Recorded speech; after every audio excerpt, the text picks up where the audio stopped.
Hey, how's everybody doing out there? It's your boy Chris at Simple Man's Grow Lab. I'm going to do a different kind of video today. I want to try and share another one of my passions with you while also doing the normal Grow Lab content. What I'm trying to do today is show you the trichomes in my microscope. I want you to see what goes on at a microscopic level. I'm going to talk to you about chlorophyll, cell walls, and things like that. So I hope you enjoy it. I really enjoyed making the video, and I hope it's informative. If you like it, leave a like, subscribe, follow me on Instagram at shroomsage1989, and yeah, hope you enjoy.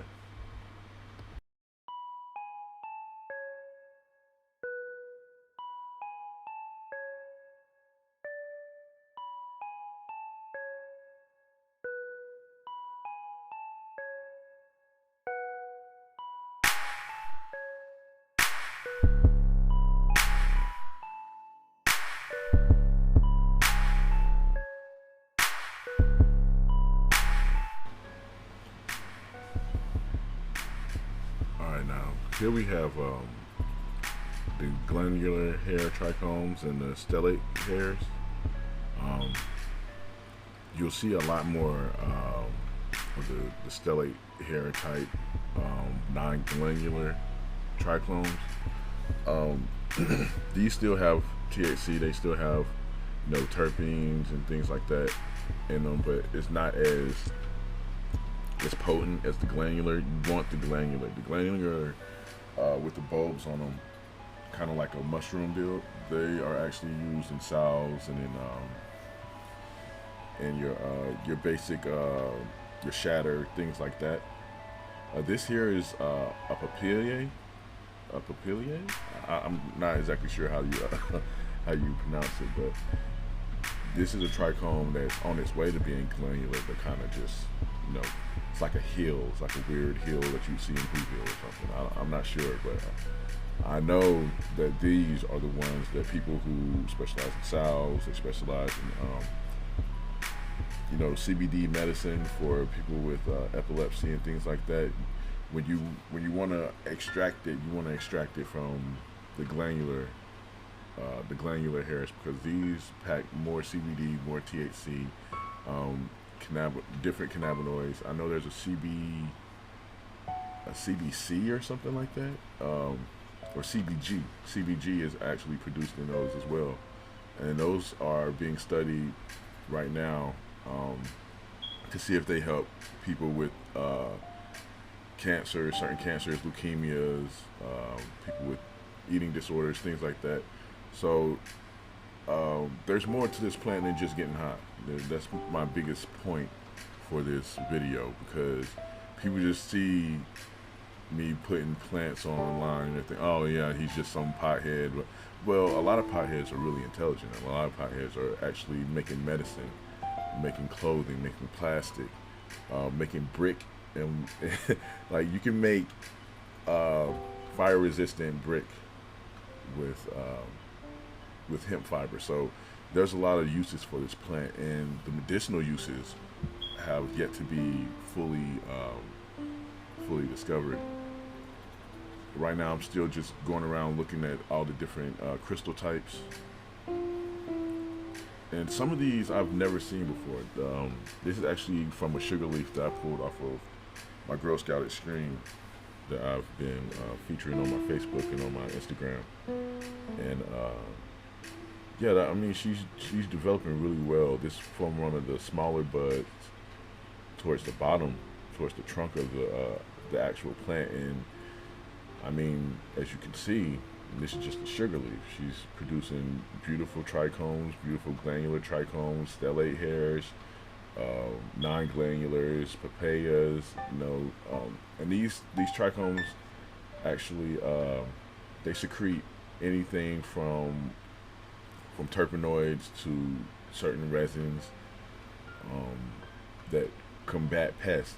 They're designed to make pests stay away, but it sticks to them, it sticks to their legs or whatever, and makes it difficult for them to fly and stuff. So a lot of pests tend to leave plants alone when they develop trichomes.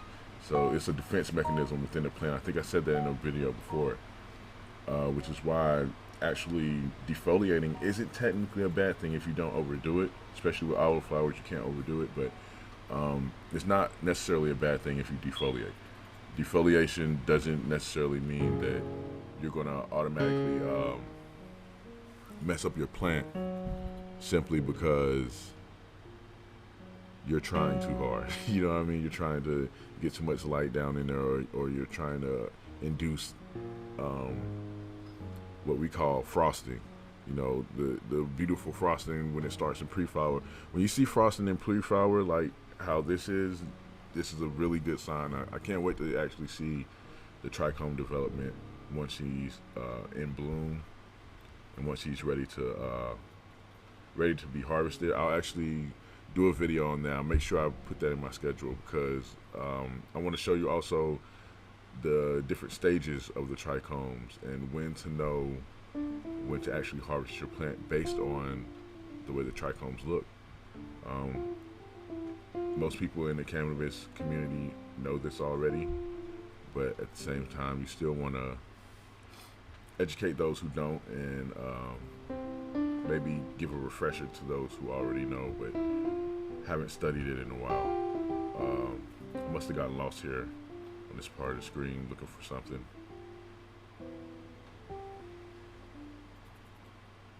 Hopefully it corrects itself. I don't know why there's this huge gap right here. But anyway, I thought I included a part where you could see into the cell walls.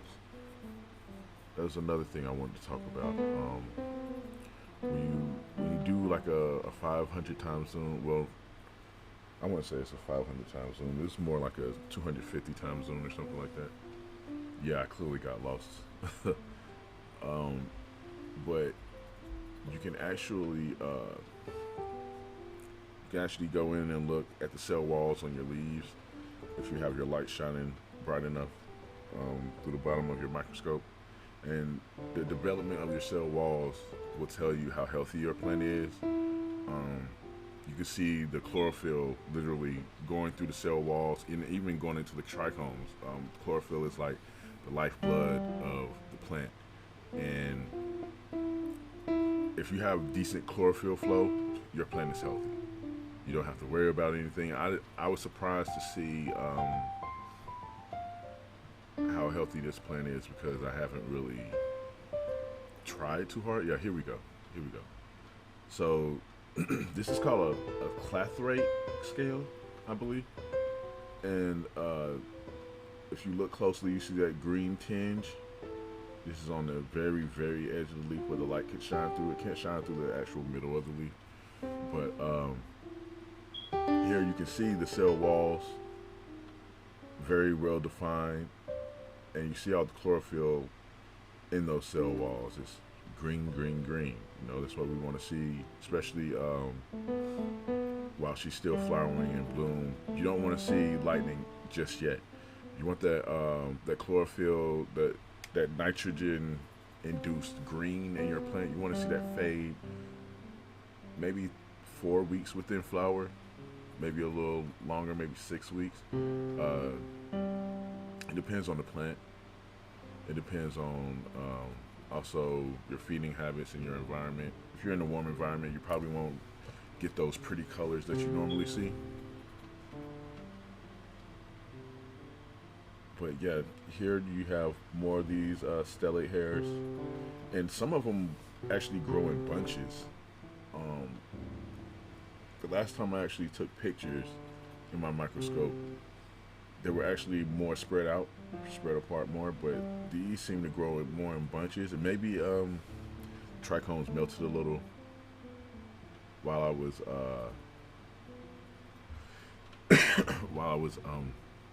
trying to get things together. But yeah, this is another stellate hair or non-glandular trichome, which is standard. You'll see a lot more of those than you'll see of any other type. Some of these are papillae.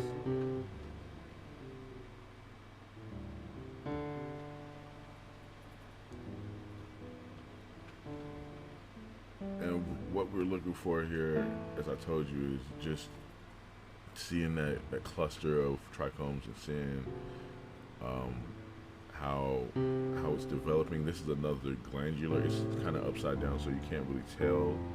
But that's a beautiful bulb there on that glandular trichome there, and I really love just looking at it. I was actually lost while I was doing this. I kind of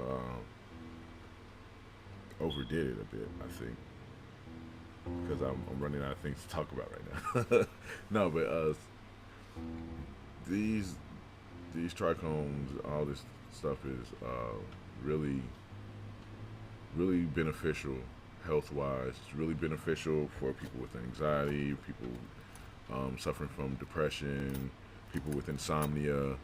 You can get certain strains that are specialized in producing certain cannabinoids. And as I said, we have to do more research. The scientific community has to do more research to understand what every cannabinoid does. There's over 20 some odd cannabinoids that this plant produces.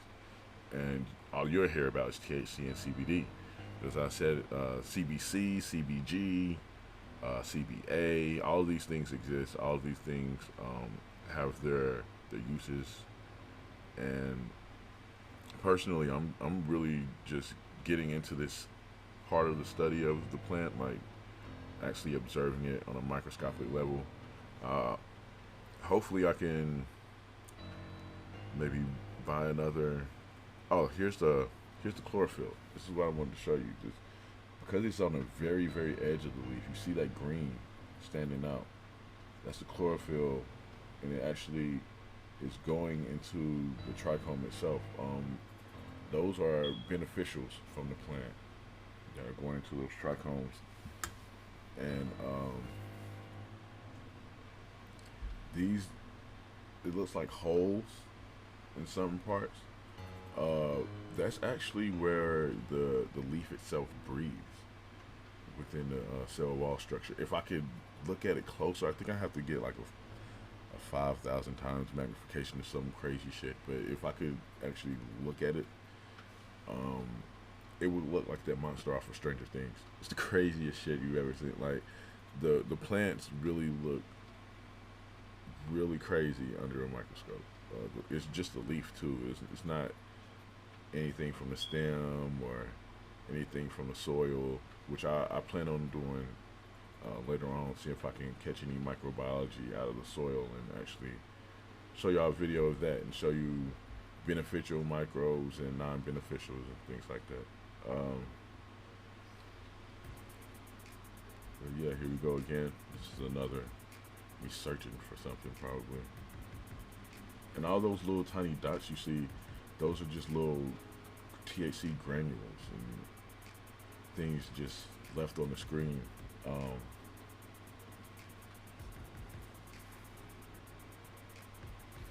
is me trying to zoom in probably more, figure out what's exactly going on. See if we can't find some more things here. But yeah, you have to check on every part of the plant. You don't just want your plant to smell good. You don't just want to be able to get high off your plant. You want it to smell good. I mean, that's the basics. But what you really want is to figure out what your plant is producing and what are the uses for the THC that it is producing. Is it just designed for psychoactive highs, or can it actually benefit you as far as pain, anxiety, things of that nature? And if so, how can we push this thing further? How can we figure out how to access more of this plant without changing its genetic makeup? I'm really big on that, but I don't like GMO. I don't want to smoke GMO weed. I don't want to produce GMO salves from you know, some chemical induced nonsense. I mean, it's all chemical reactions, but we don't want to get too crazy and change the DNA of the plant to the point where it's unrecognizable when you smoke it or whatever.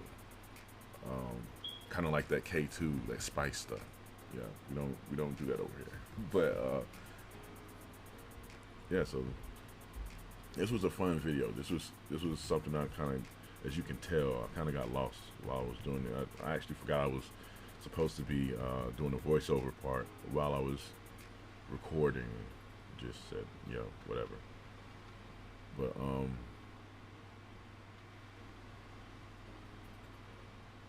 yeah, this is what I came up with today.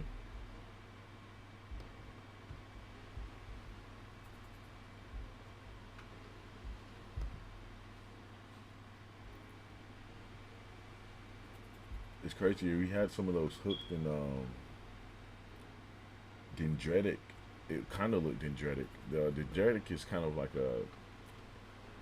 when you see a weed growing out of the ground or like grass or something. It's also really weird, multi-veined trichome. I'm trying to figure out why certain trichomes are produced. Is it purely for defense, or is it, are there other reasons? But yeah, I'm headed towards the end of the video. I hope you all enjoyed. If you did, again, leave a like, comment, and subscribe to your boy. See a lot of y'all watching, but a lot of y'all not subscribing. Subscribe to your boy. I appreciate it. And follow me on Instagram, SroomSage1989. Thank you and happy growing.